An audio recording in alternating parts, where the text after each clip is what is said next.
Good morning বন্ধুরা, তোমরা সবাই কেমন আছো? ওয়েলকাম তোমাদের আমার ইউটিউব চ্যানেলে। আর আমি ভালো আছি। এই দেখো, চান করে আমি রেডি হয়ে গিয়েছি। এবার আমি ঘরের কাজ করব, তারপরে তোমাদেরকে করবো। তো আজ সকালে রুটি গরম থেকে শুরু হইলে আমার সকাল। রুটি গেলাতে তেল লাগাই লাগাই সবকে দিছি, তেল লাগাই লাগাই দেবো তো সব খাবে। তাই জন্য দেখো রুটি গেলাতে তেল লাগাই দিছি, তেল লাগাই লাগাই সবকে দিয়ে দিই খেতে। তারপর আবার আমার রান্না বান্না শুরু হবে।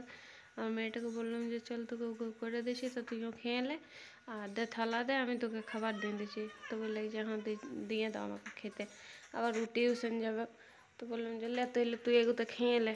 তো আমি দেখো মেয়েটাকে খেতে দিয়ে দিয়েছি, মেয়েটাকে খেতে দেখিয়ে দিয়েছি রুটি আর আলু ভাজা আর লঙ্কার আচার। ওটা খেয়ে আমার মেয়েটা টিউশন যাবে, তারপর আসবে আমার মেয়েটা সেই 12টা 12:30টার সময়। বন্ধুরা, রাতে কিন্তু এখানে খুব বৃষ্টি হয়েছিল। তোমাদের ওইদিকে বৃষ্টি হয়েছিল? দেখো আমি কাপড় কোথাও মিলছি, ছাতার ইয়েতে মিলছি। এইদিকে দেখো সবজি নিয়ে এলো হাটের থেকে, বাজার থেকে করে নিয়ে এসছে।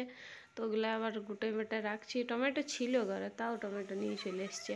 আর দেখছো কত কিছু সবজি নিয়ে এসছে, ফুলকপি, মটর চিংড়ি, বিম, পালং শাক, ধনে পাতা, কুমড়ো, লঙ্কা, আদা, রসুন, পেঁয়াজ সব নিয়ে এসছে। তো আমি সব বেছে বুছে রাখছি সব এক এক করে। পালং শাক কটা কেটেছি আজকে বানাবো, আর কটা রেখে দিলাম, কেননা অনেক বানাই দেবো তো ফির খাবে না, ফেলতে হবে। তাই জন্য অর্ধেক আজ বানাবো, অর্ধেক আবার কাল বানাবো। তাই জন্য দেখো এগুলাই করছি। আবার এইদিকে দেখো আমি ডাল চাপাইছি, ডালটা হবে, তারপরে মনে করো আবার ভাত চাপাবো।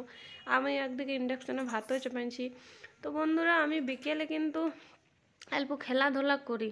তোমরা কে কে খেলাধুলা করো আমার পরে বলবে তো আমাকে কমেন্টে।